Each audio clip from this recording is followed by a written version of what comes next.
Hello everyone. Today we will get the explanation of Watson and Crick model of the DNA. So this was very famous model which was given by the scientists Watson and Crick. So in this model of the DNA we have given two strands which are helically coiled with each other. So these were two strands which were right-handed coiled with each other. In these two strands, one is from 5' to 3' and other one is from 5' to 3' in opposite direction. Clear? First of all, we are going to start with the dimensions of the model. So as you can see on the screen, here we have given the dimension which is 3.4 nanometer. So this dimension is describing one complete turn of the DNA. So this one turn of the DNA is of 3.4 nanometer or it can be said 34 angstrom. Okay? So in one turn we have given, so one turn of the DNA is about 34 angstrom or 3.4 nanometer. So basically this model is known as ladder model because these two strands are joined together by their bases with each other. So these two strands are which are standing vertically and these spokes of the ladder are representing here nitrogenous base pair.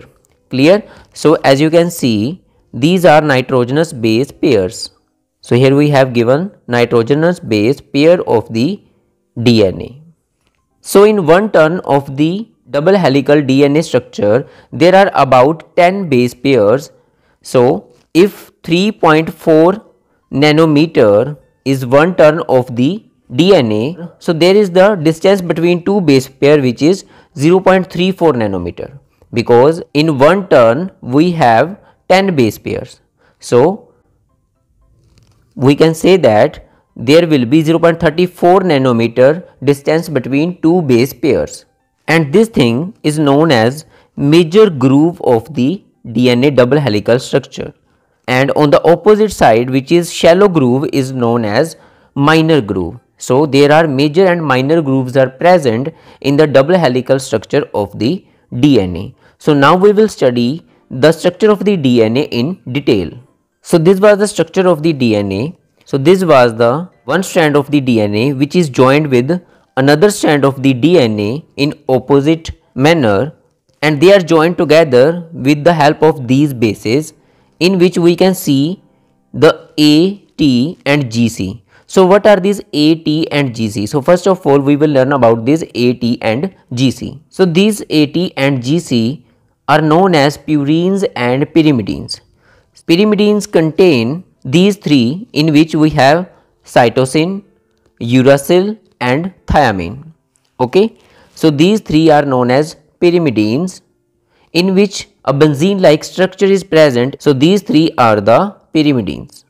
And on the other side we have purines. So these two which are known as adenine and guanine are the purines. So in pyrimidines we have cytosine, uracil and thiamine, and in purines we have adenine and guanine. Now we will study this structure in detail, starting with the pyrimidine. On the number first thing we have nitrogen, then on the second is carbon, on the third one we have given here nitrogen, carbon, carbon and carbon. So this is a 6-membered ring which is present in the pyrimidine. Okay. So here in all the pyrimidines we have at number 1 position and number 3rd position nitrogen. Okay. So each and every pyrimidine is giving on number 1 and 3rd position nitrogen. Then in cytosine on number 2 we have C double bond O group is present, and in the uracil we have present C double bond O and C double bond O at number 2 and number 4 carbon. Clear? And similarly number 2 and number 4 carbon are representing C double bond O group in thiamine. Clear?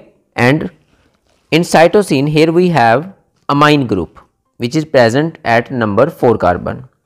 So these were the general structures of the pyrimidines. Now purine, which is a double ring structure where we have given a 6-membered ring which is attached with a 5-membered ring. Clear? So in this, at number 1 we have nitrogen, at number 2 carbon, at number 3 again we have nitrogen.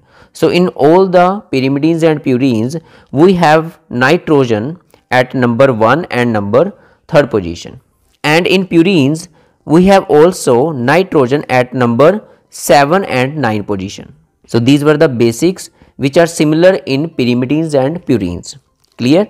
Now coming back to the structure, as you can see here we are attaching A and T base pairs, G and C, again T and A. So what is the meaning of this thing? It means A, which is adenine, always attaches with T by double bond, and G, which is guanine, and C, which is cytosine, always attached with each other by triple bonds. So this is the guanine structure which is attached with cytosine structure. So here hydrogen bonding is present between guanine and cytosine, and similarly hydrogen bonding is present between thymine and adenine. So in adenine and thymine there are only 2 bonds are given, and in guanine and cytosine we have 1, 2 and 3 bonds are given. So these were the structures of base pairs. Now next thing is, so as you can see in the structure of the strand of the DNA, here we have the structure of the sugar, which is 5-membered sugar ring. So here is number 1 carbon, number 2, number 3, number 4, and this one is number 5th carbon. So these were the 5 carbons of pentose sugar. Clear? Next thing is this phosphate group, PO4. So this phosphate group is attached with the number 5th carbon of the pentose sugar. Clear? And similarly here we have next pentose sugar, in which at number 5th carbon again pentose sugar is attached.